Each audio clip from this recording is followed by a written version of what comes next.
사람의 생명이 태어나면 그 생명을 축하하죠. 또 1년이 지나면 돌잔치를 해요. 또 어떤 분 60년을 살면은 회갑잔치도 하고 칠순잔치도 하고, 이제는 100살까지 사는 분들이 있으니까 그런 생명의 잔치를 자주 하거든요. 이 땅에 인간으로 태어났다는 이 자체를 기뻐하고 축하하는 자리인데, 과연 사람들은 일생을 살면서 참 생명과 삶의 기쁨을 한 번이라도 제대로 맛보았는지. 다만 살아야 하는 본능으로 죽음이 두려워서 열심히 살고 이왕 사는 것 잘 살아야 하니까 밤낮으로 일하면서 살아갑니다.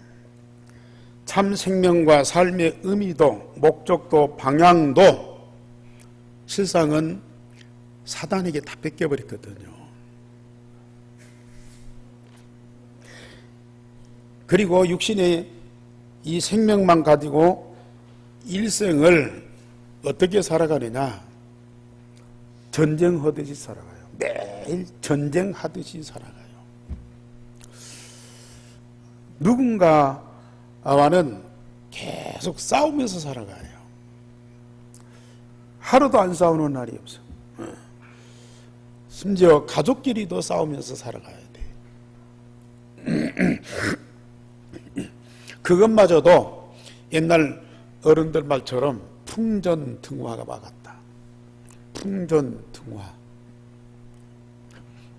바람 앞에 등불처럼.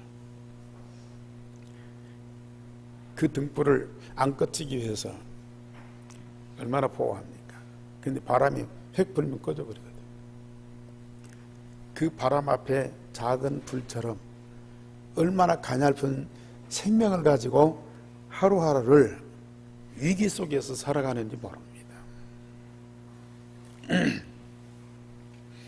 그러나 그리스도인들은 그리스도로 말미암아 얻은 그리스도의 영원한 생명을 가지고 하나님과 함께 말씀을 응답받으면서 영원한 하나님의 나라를 살아가고 있습니다.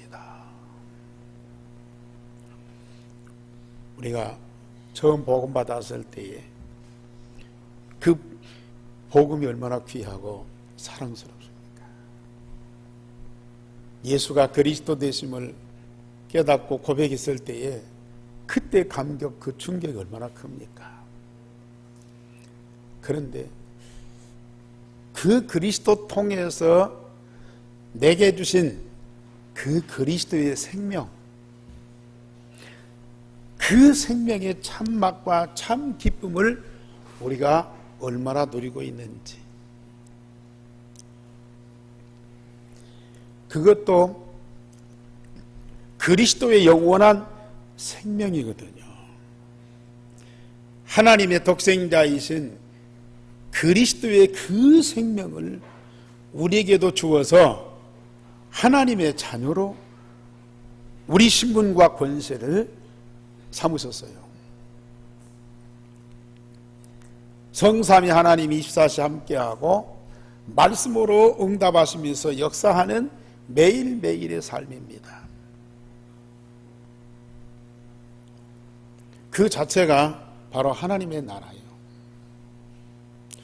육신적으로는 이 세상을 살고 있지만은 영적으로는 하나님의 생명을 가지고 하나님과 함께 하나님 말씀대로 응답을 받으면서 하나님의 나라를 살아가고 있는 것이 이게 그리스도인입니다. 우리 애안교회 성도들은 한 번도 이 축복 박혀 있는 분이 없겠죠. 오늘도 그 생명을 가진 자가 그 생명을 주신 하나님 아버지 앞에 예배하는 이 자리가 무엇보다도 은혜도 받고 말씀도 받고 능력도 받고 축복도 받고 사랑도 받지만은 생명의 기쁨, 생명의 잔치. 그래서 우리 예수님이 살과 피를 먹고 마셔라. 그 은총을 우리에게 주신 거거든요.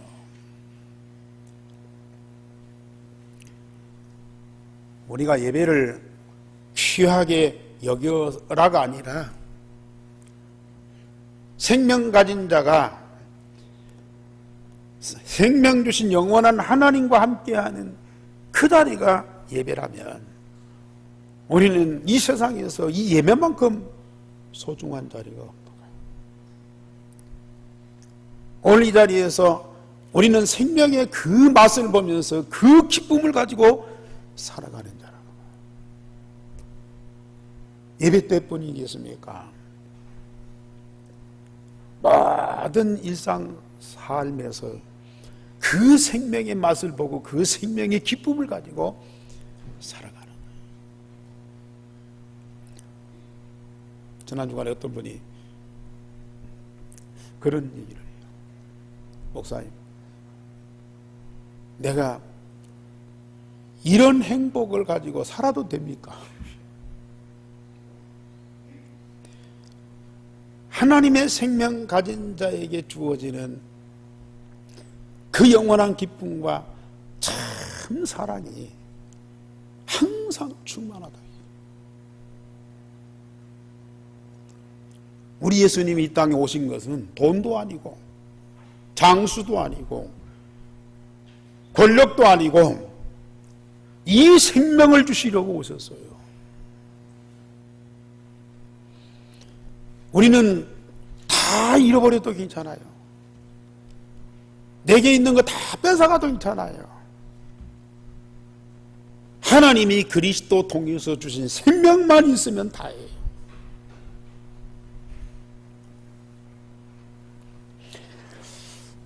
이렇게 구원받은 하나님의 자녀라도 영적으로 육신적으로 어린아이 상태에서 미자립, 스스로 설 수 없는 사람들이 있어요.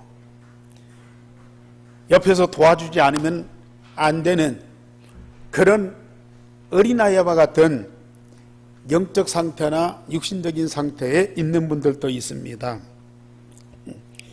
그러나 우리는 이 복음통에 주어진 하나님의 생명을 풍성하게 누리다 보면은 미자립에서 우리가 벗어나서 스스로 자립할 수 있을 뿐만 아니라 우리는 나의 현장을 살리고 나라를 살리고 237 나라를 살릴 수 있는 주역으로 성장하게 돼 있어요.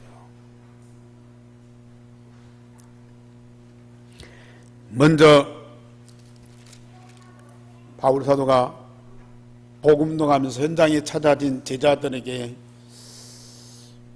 메시지 주면서 훈련시키면서 오늘 주신 말씀 우리 제목 다 같이 보십시다.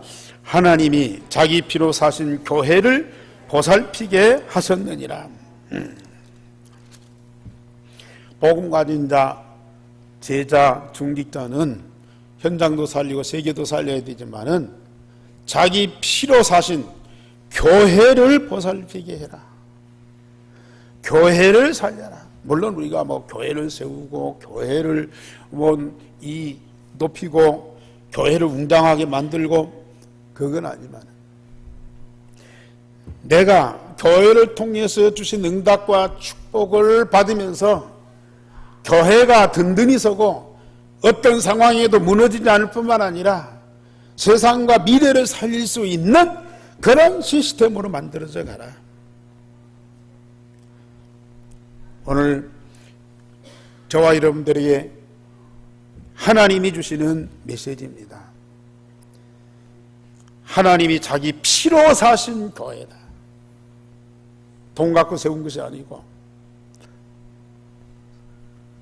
무슨 경제를 가지고 세운 것도 아니고 하나님 당신의 피로 독생자 그리스도의 십자가의 피로 세우신 교회를 보살펴라. 바울이 제3차 전도 여행을 하면서 선교 사역을 하는데 이번에는 마게도냐를 갔다가 소아시아를 갔다가 왔다 갔다 하면서 복음 운동을 했습니다. 그래서 바울팀이 마게도냐 지방으로 갔다가 제자들을 권면하고 헬라에 석 달 동안 있다가 다시 마게도냐로 돌아오고 거기에서도 빌보로 갔다가 드로아에서 2회 동안 머물고, 그런데 오늘 20장 13절 16절에 보면은 드로아에서 또 미들레네, 그 다음날 기오, 그 다음날 사모, 그러면서 밀레도에까지 이르게 됩니다. 여러 섬, 여러 동네를 걷기도 하고 배를 타고 다니면서 복음받을 자도 찾지만은 그 현장에 하나님이 준비된 제자를 찾으러 다니는 거예요. 또 찾아진 제자를 다시 가서 말씀을 가지고 훈련시키면서 그 현장에서 복음운동 할 수 있도록 훈련시키는 거예요. 이를 위해서 여러 동네를, 여러 지역을 다닙니다. 이때 동행했던 제자가 오늘 4절에서 5절에 보면은 베르와의 소바더라는 사람, 데살로니가의 아리스타고와 세군도라는 제자, 더베 지방의 가이오와 디모데, 아시아 사람 두기고와 드로비모, 이런 제자들이 바울과 함께 순회하면서 선교 사역을 했습니다. 전도운동을 통해서 이런 제자들이 찾아졌고 바울의 전도여행에 함께하는 자가 되었고 이들에 의해서 현장에 숨겨진 제자들이 찾아지고, 그래서 이 바울팀이 마게도냐, 소아시아, 로마까지 복음을 증거하게 됐다고 말이죠. 여기에는 많은 고난도 있고 유대인의 핍박도 있고 또 힘든 일도 많아. 그러나 복음운동하면서 제자 찾는 이 일이 너무 중요하기 때문에 어떤 고난 핍박도 다 이겨낼 수 있고 끝까지 복음운동 할 수 있었습니다. 그리고 그렇게 함께할 제자가 찾아지고 현장에 갈 때 꼭 이 제자들이 같이 동행을 한 거예요. 이게 사도행전의 전도운동입니다. 이게 지금 우리가 하고 있는 마가다락방의 전도운동입니다. 복음 가지고 가면 꼭 복음 받고 구원받을 사람이 준비되어 있고, 뿐만 아니라 그 현장, 그 지역에서 복음 운동할 제자가 꼭 찾아지게 되어 있어요. 물론 한 번 가서 아니면 두 번. 두 번 갔는데 못 찾았다. 그러면 세 번 가는 거예요. 제자가 찾아질 때까지. 우리 오세아냐 선교에서 1년에 한두 차례 그 남태평양 섬나라들을 순회하면서 캠프하잖아요. 근데 사모아라고 하는 나라를 여러 번 갔어요. 그런데 갈 때마다 복음 받을 사람이 너무 많은 거예요. 또 거기 그 동네에서 그냥 부자든지 심지어 수상까지도 가서 이 복음을 전하고, 복음을 다 듣는데 너무 좋아해요. 그럼 뭐 기도 수첩도 갖다 주고 뭐 그거 보고 막 기도하고 응답받고 너무 좋아하는데, 문제는 그 지역에서 진짜 복음 운동할 제자가 안 보이는 거야. 그래서 제자 찾기 위해서 9차례나 갔거든. 물론 호주에서 가지만 한국에서 가려면 호주에 가서 자고 그 있던 날 비행기 타고 사모아까지 가고, 비행기를 10몇 시간씩 타야 돼요. 돈도 많이 들어. 한두 사람이 아니고 한 번씩 가면 막 10몇 명씩 가거든. 시간, 돈 따지면 부질없는 짓이야. 근데 9번째 가서 안이라고 하는 제자를 찾았어. 그 남편을 같이 또 찾았어. 이 부부가 진짜 복음운동을 위해 생명 걸었네요. 자기 나라 떠나서 한국에 와서 부부가 3년 동안 신학교 하면서 훈련받았잖아요. 그 남편은 이제 대학과정도 해야 되니까 지금도 공부하고 있어요. 근데 이들이 졸업하고 들어가서 얼마나 복음운동을 기쁘게 열심히 하는지요. 엄청난 사람들이 막 모여드는 거죠. 끝까지 제자를 찾고 제자가 찾아질 때까지 가고, 진정한 제자가 찾아지니까 이제는 안 도와줘도 스스로 복음운동을 한다니까요. 전 나라를 막 마음에 품고 기도하면서 얼마나 생명 걸고 기쁘게 복음운동하는지. 이것이 사모아뿐이겠습니까? 솔로몬 제도를 얼마나 많이 갔습니까? 근데 두 번째 가서 이 솔로몬 제도 국립대학교 교목을 만났어. 근데 이 교목이 굉장히 그 믿음도 있고 리더십도 있고요. 아는 사람이 많아. 그래가지고 이 사람 저 사람 이 학교 저 학교 막 소개해 주는데 엄청난 분이에요. 그래서 그분이 어려우니까 막 차도 사주고 막 이렇게 도와줬잖아요. 그런데 자기 동기를 안 버려. 그러더니 나중에는 우리를 안 만나겠다 이거죠. 그 문이 닫혀버리잖아. 많은 시간을 투자했는데도 그 찾아진 제자라고 했던 사람이 그냥 무너져버려. 그럼 포기하냐? 또 가. 가서 계속 캠프하고 복음. 근데요, 지금은 경찰서 서장 했던 분이 이 복음 받고 얼마나 진짜 헌신하면서 복음도 가는. 또 초등학교 세워서 그 초등학교를 운영하는 분이 정말 이 복음을 그렇게도 사랑하면서 헌신하고 있어요.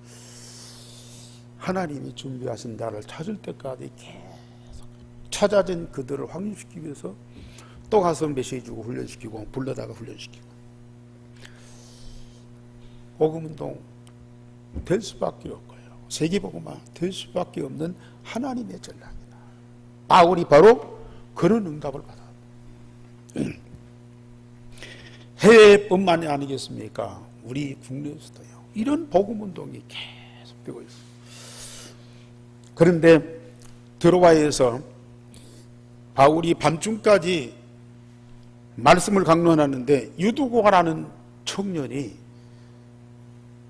창터에 걸터 앉아 말씀 듣다가 깊이 잠들어 버렸어요.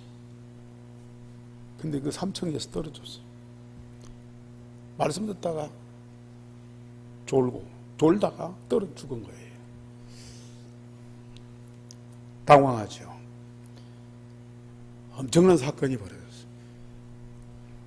그런데도 바울이 안심해라. 이 속에 생명이 있다. 그러면서 기도하고 그랬더니요, 다시 살아나잖아요. 복음운동에는 이런저런 핍박도 있고 이런저런 시험도 있어요. 그러나 그 때문에 복음이 막힐 수 없어요. 하나님은 반드시 그곳에 응답하시게 돼 있고 복음의 능력이 증거되도록 역사하게 돼 있다. 꼭 믿으시기 바랍니다. 두 번째로 바울이 밀르대에서 에베소 장로들한테 중요한 메시지를 전했습니다. 한 교회가 아니고 여러 지역의 여러 교회, 거기서 3년 동안 바울이 사역했는데 벌써 교회를 담당할 중직자, 장로님까지 세워졌다니까요. 그런데 바울이 이제 예루살렘 갔다가 어디 가야 돼요? 로마로 가야 되잖아요. 사도행전 19장 21절에서 에베소 사역을 다 마쳤을 때 하나님이 주의 사자를 통해서 이 바울에게 네가 지금 이 에베소에서 하나님의 역사를 보았지 않느냐, 그 하나님의 역사를 네가 로마에서도 보아야 하리라.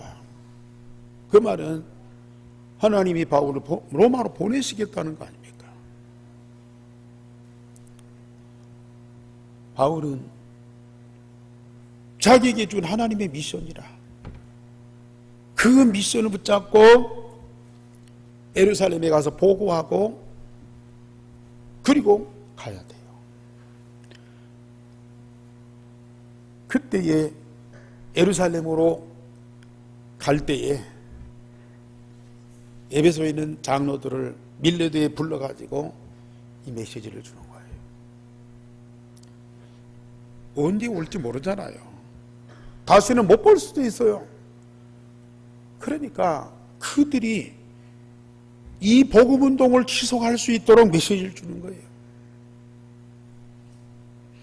누가 안 도와줘도 어떤 핍박이 와도 복음운동에 어떤 어려움이 와도 절대 무너지지 않고 이 복음운동 지속할 중직자 제자로 다 세우는 거예요.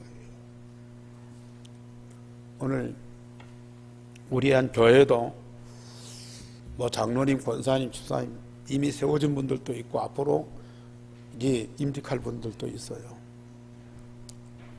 물론 교회 여러 가지 일을 보살피고 도와줄 일이 많죠. 그러나 우리는 주님 오시는 그날까지 생명 걸고 복음운동 해야 할 자입니다.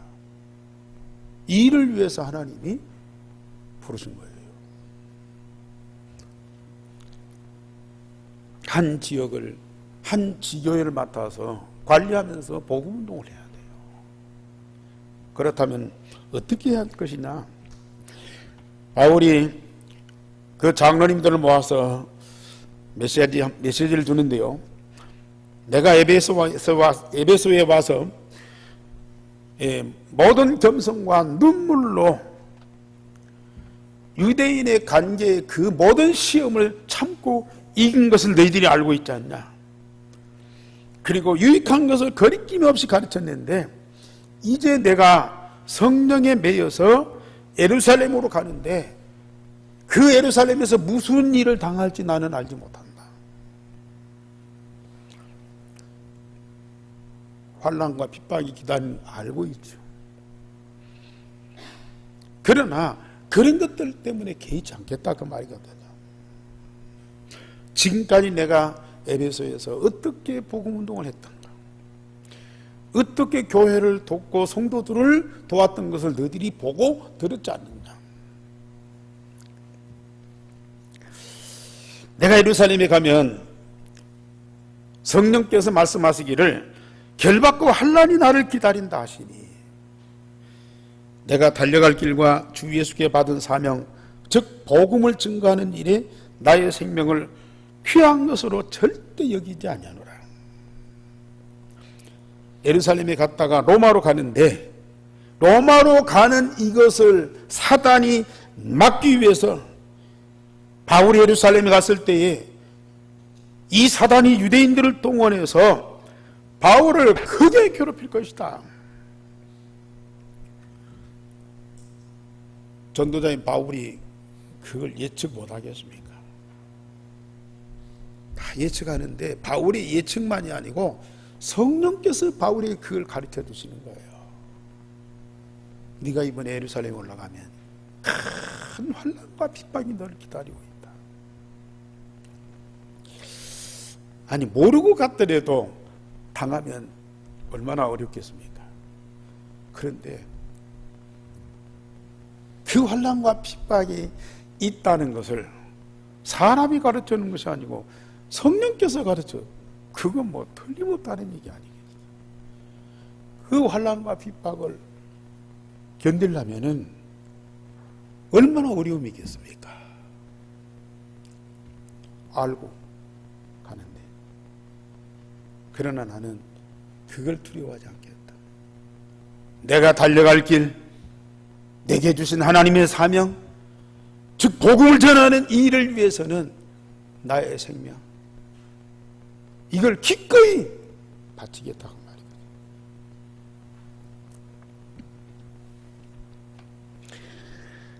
오히려 복음 때문에, 생명 살리는 이 일 때문에 죽는 것을 영광스럽게 여기겠다.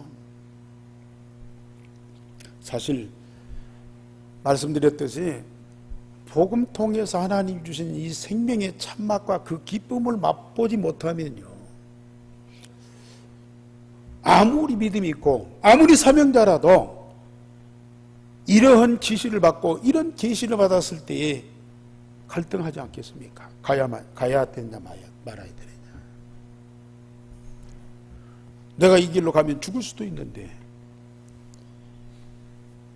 내가 죽느냐 사느냐, 이런 고민을 할 수 있어요. 나중에 보면요, 에베소 이 교회 장로들이 얼마나 울면서 만류한지. 그래도요, 그리스도가 주신 그 생명, 하나님이 주신 그 그리스도의 생명의 참 맛을 가지고 그 기쁨을 갖고 이 사는 바울에게는 육신적인 삶과 죽음이 그렇게 중요한 것이 아니에요.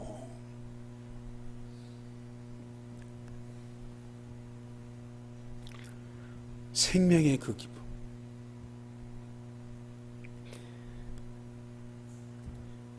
이 기쁨을 진짜 맛보면요, 바울이 고백했잖아요. 사나 죽으나 나는 주의 것이다. 살든지 죽든지 내 몸에서 그리스도.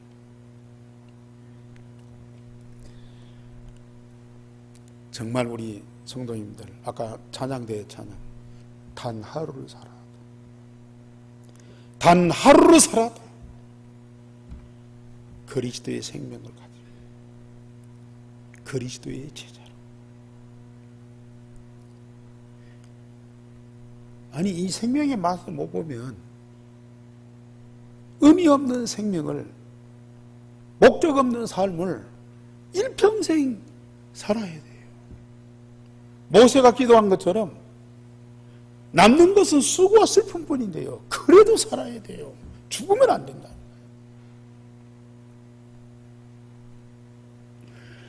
그런데 정말 복음에 의한 하나님이 주신 영원한 생명을 가지고 날마다 그 생명의 맛을 보고 누리는 자는 죽든지 살든지 아무 상관이 없어요.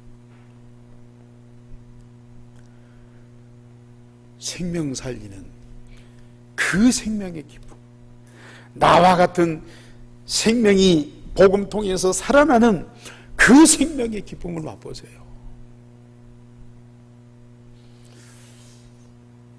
그리고 오늘 하나님이 자기 피로 사신 교회를 보살피라고 했는데요, 사실 이 생명이 아직 어려져요.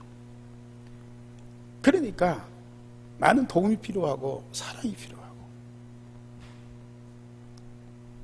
그래서 보살피라고 그랬거든요. 현장에서 생명을 살리기도 하지만 살린 생명을 보살펴라. 중직자들이 해야 될 그 일이거든요.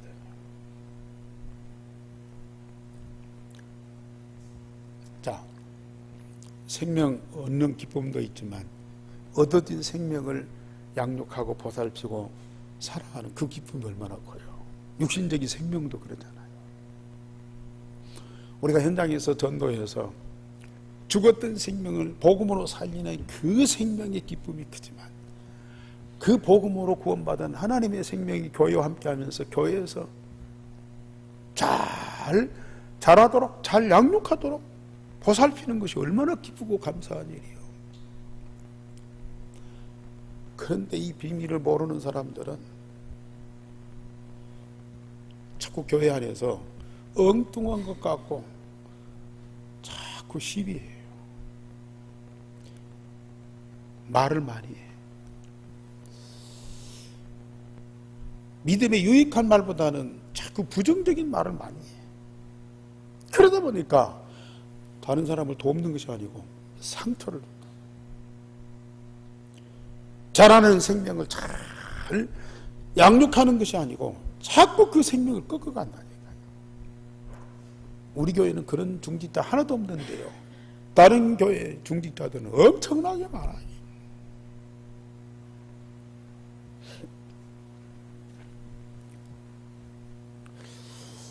바울은 고린도 교회가 쓸데없는 걸로 막 분쟁을 해. 바울파, 게바파, 아볼로파, 뭐 그래가지고 분쟁을 해. 그때 바울이 말이야, 바울은 누구고 베드로는 누구고 아볼로는 누구냐?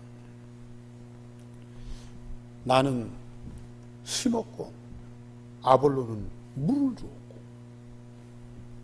그 식물을 기르게 하시는 이는 하나님이다. 나는 심고 아볼로는 물을 주지만 그걸 자라게 하시는 이는 하나님이시다. 심는 자도 있고 물을 주는 자도 있고 그런 것이지. 누구는 잘하고 누구는 못하고 그게 뭐냐. 정말로 생명을 살리는 자도 있고 그 생명을 양육해서 잘 자라가도록 돕는 자도 있고, 이게 바로 우리 교회 중직자들이 해야 되는 일이에요. 이런 일을 위해서 하나님이 여러분들을 부르시고 세우셨어요. 여기에다가 집중하고 여기에다가 정말로 기쁨으로 헌신해 보세요. 신앙생활 뿐이겠습니까? 여러분들의 모든 삶이요 정말로 복되고 복될 수밖에 없다니까요.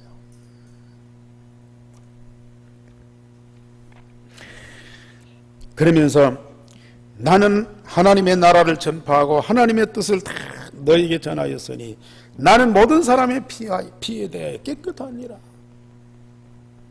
피, 이건 생명이잖아요. 피를 흘리는 것은 바로 죽음이다고 말이에요. 자, 중직자나 전도자들이 올바른 복음을 전해서 하나님 나라가 이루어지고 하나님의 계획이 성취되고 생명이 살아나고 그런 일에 쓰임 받아야 되는데, 그렇지 못하면은 피를 흘리는 자가 된다. 바울은 이 땅에 반드시 이루어져야 할 하나님의 나라를 전거했어요. 그리고 하나님의 절대계획, 하나님의 뜻이 이 땅에 이루어지도록 말씀을 전거했어요. 온 성도들이 살아서 응답을 받고 증거하고 그래서 사람과 현장을 살리는 자들이 되잖아요. 그러나 내가 떠나면 사나운 이리가 양떼를 아끼지 않고 제자들을 끌어 자기를 따르게 하려고 어그러진 말을 하는 사람들이 일어날 것이다. 이런 아름다운 영광스러운 교회에 복음만 있는 것이 아니고 사단이 반드시 사람들을 통해서 성도들을 미혹하고 넘어지게 하기 위해서 어그러진 말로 꼬이는 사람들이 있을 것이다. 자, 이게 복음 갖고 돕는 이 중직자뿐만 아니라 이게 사단이 이용해서 교회와 성도들을 어렵게 만드는 사람들도 꼭 있다니까요. 이걸 조심해라. 절대 이런 사람들이 들어오지 못하도록 철저히 교회를 보살펴라. 그러면서 여러분들은 자기와 또 양태를 위해서 삼가라. 성령이 여러분들을 감독자로 삼고 하나님이 자기 피로 사신 교회를 보살피게 했는데, 성도 한 사람 한 사람이 너무 소중하기 때문에 삼가라. 주의해라. 절대 상처 주지 말아라. 어떤 잘못한 사람도, 어떤 실수한 사람도 소중하다. 그도 하나님의 생명을 가진 하나님의 자녀다. 교만한 말이나 또 믿음을 상실케 하는 것이나 또 그 사람들이 응답받지 못하도록 괴롭히는 일을 하지 말아라. 그리스도의 피로 산 자들이요. 그래서 이런 자들을 우리 중직자들이 참 보살펴야 된다. 내가 3년 동안 밤낮으로 눈물로 훈계하던 것을 기억하고, 여러분들은 주와 하나님의 말씀에 붙어가고 그 말씀이 여러분들을 든든히 세우고 거룩한 자들의 기업이 있게 하실 것이다. 여러분들이 다른 얘기하지 말고 하나님의 말씀을 제대로 증거해서 말씀을 응답받는 자들이 되라. 그 말씀대로 되어지는 응답을 받는 사람들은 반석 위에 세워진 집들이고 어떤 상황에도 무너지지 않을 뿐만 아니라 또 그 사람들이 말씀 운동을 통해서 다른 사람들을 살리고 제자로 삼는 기업이 있게 한다. 이것이 바로 교회와 우리 중직자들이 해야 할 중요한 사명이에요. 그래서 바울이 이 중자들 모아놓고 이 엄한 메시지를 준 겁니다. 특별히 내가 재물을 탐하지 아니한 것처럼 여러분들도 약한 자를 돕고 주는 것이 받는 것보다 복이 있으리라고 하신 예수님께서 하신 그 말씀을 꼭 기억해라. 물질 때문에 시험 들고 물질 때문에 시험 들게 하지 말아라. 교회 안에서 절대로 물질이 사단의 통로가 되어서 사람들을 넘어지게 만드는 그런 요소가 됩니다. 물질에 대한 어떤 욕심, 야망을 갖지 말고 특별히 받는 것보다 주는 것을 좋아해라. 받는 것보다도 줄 수 있는 것이 더 복 있는 사람이다.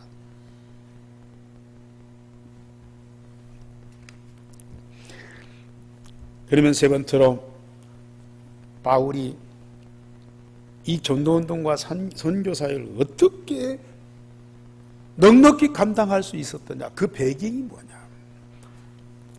사실 저희들이 남태평양 섬나라를 가도요 장시간 이 비행기 타고 여행을 해요.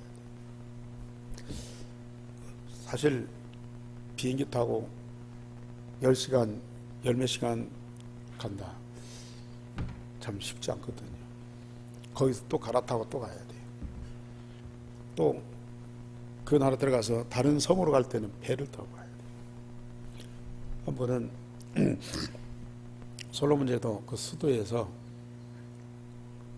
멜라니아라는 섬이 있는데 그 섬에 제자가 있어요. 그래서 그 배를 타고 멜라니아까지 가는데 정장 8시간을 타고 가는 거예요. 8시간 배를 타고 가요. 근데 그 타고 간 배를 보니까 저 국제시장 영화에 나오는 그 흥남부두에서 피난민들 싣고 가는 그 배처럼 얼마나 냄새가 나고 얼마나 앉을 자리도 없어. 사람들도 많고요. 이제 돈을 조금 더 주면은 이제 방이 있는데 겨우 가서 좀 이렇게 누워 있을 정도로 그런 배를 타고 8시간을 가요.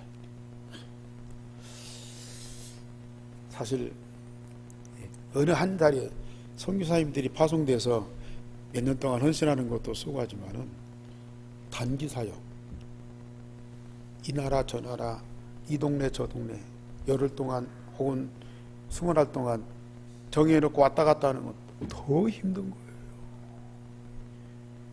거기 뭐 먹는 것도 잠자는 것도 얼마나 불편해요. 왔다 갔다 교통수단이 안 좋아요. 유럽 여행 뭐 열흘씩 15일씩 하는 분들 막 다 편의시설이 좋고 뭐 그렇게 잘 돼 있어도 그 여행하고 아무것도 안 했는데 얼마나 피곤하고 지쳐요. 그런데 지금 여기 보면은 전도에 뭐 이래 동안 머물고 많이 있으면 석 달 동안, 아니면 섬에서 섬으로 그 이튿날 가고, 이게요 옛날 목선이잖아요. 범선이잖아요. 걸어서 가야 하잖아요. 얼마나 어렵겠습니까? 바울 같은 이는 일평생 고칠 수 없는 사단이 준 가시가 있어요. 그 병든 몸을 갖고 어떻게 활동을 하냐고요. 절대 자기 힘이 아니야.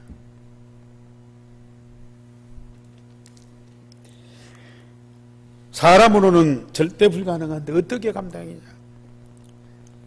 우리가 잘 알듯이 사도행전 1장 갈보리산 감람산 마가다락방에 주신 그 언약, 유일성의 복음, 그것이 각인 뿌리 체질되니까요. 아까 말씀드린 대로 그리스도의 생명의 그 기쁨이요, 거기다가 사도행전 2장 마가다락방의 바람과 그 불같은 성령의 충만과 그 능력이요. 그러면서 사도행전 11장의 안디옥 교회 선교사역가는 이 사역자들이 뭐 하나님 능력 주세요, 기적을 베푸세요, 그게 아니고요, 오직 성령의 인도받기 위해서. 성령 인도 받으면 어떤 현상이 벌어져요? 뭐 편한 길로 가고 좋은 길로 가고 뭐 아니에요. 하나님이 예비하신 사람, 하나님이 준비하신 사람을 만나고, 그 만남을 누가 인도하냐? 성령께서 인도하는 거예요. 아니, 유대인들이 핍박하고 그런 괴로움도 있고 안 듣고 싫어하는 사람들한테 복음 전하라고 해보세요. 얼마나 힘들겠어요. 그러나 몇 마디 안 했는데 복음을 기쁨으로 받는 사람들이 있다니까요. 메시지 잘못했는데도요, 그 복음 듣고 구원받으면서 그렇게도 감격하는 사람이 있다니까요. 하나님 예비하신 사람이요. 주께서 루디아의 마음을 열어 온 집이 세례받을 뿐만 아니라 내 집에 들어와서 유하라, 이런 제자가 준비돼요. 하나님의 인도를 받아요. 물론 육신적으로 피곤하고 힘들 수 있어요. 그러나 이러한 영적인 힘과 영적인 응답이 있으면요, 그걸 다 뛰어넘을 수 있어요. 그러면 복음운동만 그렇습니까? 이런 생명과 이런 능력과 이런 응답을 가지고 가정생활 해보세요. 그렇게 힘들지도 않는데 가정생활이 어렵다고 그래요. 피곤하다고 그래요. 텔레비에 나와서 토크 하는 사람들 보면은 막 이런 저 것을 막 드러내가지고 뭐 남편이 없고 자식이 어떻고 무슨 뭐 쓰레기를 어떻고 뭐도,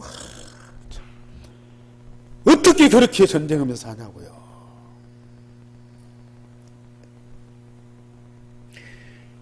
우리는 전도자뿐만 아니라 복음 가진 하나님 자녀에게 당연히 주시는 응답, 유일성의 복음과 마가다락방의 성령 충만과 안디옥교의 성령인도, 이것을 가지고 우리는 가정생활하고 직장생활하고 사회생활해야 돼요.